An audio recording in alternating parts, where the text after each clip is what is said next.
Good evening and welcome to this ABC 36 News Update. I'm Megan Skaggs. The salt trucks and snowplows aren't immune to some of the problems you and I face as drivers. The people driving these trucks through town are in charge of plowing more than 500 miles of road in Fayette County.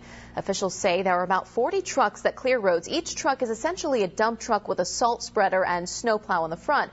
Well, we're told about half, or 15 or 20 of those trucks are damaged in some way during any given round of winter weather. You've got manhole tops, curbs, street plates that have been put down, and that's why we're in here now. The plow blades have been worn off, and they're in here replacing all these blades now.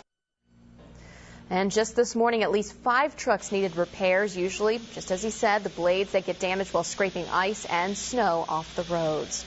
Major roads in the capital city were wet and slushy for most of the day today. This is Highway 60 on the east side. While people who live in the capital city woke up to several inches of snow on the ground, the snow did not pile up on the more heavily traveled roads in Frankfort.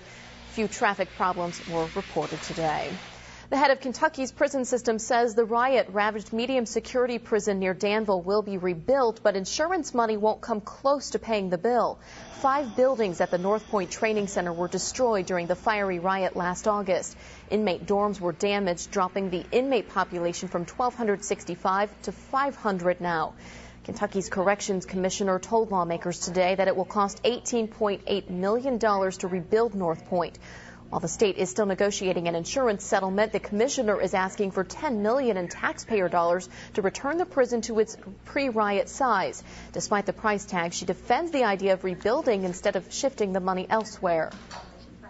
The site is already prepared. All those things are there. So that was and as far as going to community, these are medium beds that we lost. So that's why the rebuild was for North Point, for the type of inmates that we have.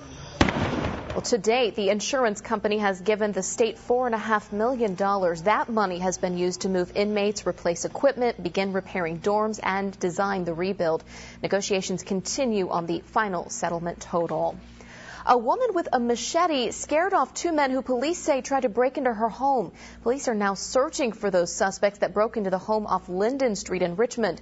Police say on Saturday night, the woman woke up to find a man in her bedroom. Well, police say that man took off just as the woman pulled out a machete and chased him and another man from the house. Police say they recovered prescription medication and a watch that had been stolen. That's going to do it for this ABC 36 News Update. Get the latest on our website, WTVQ.com.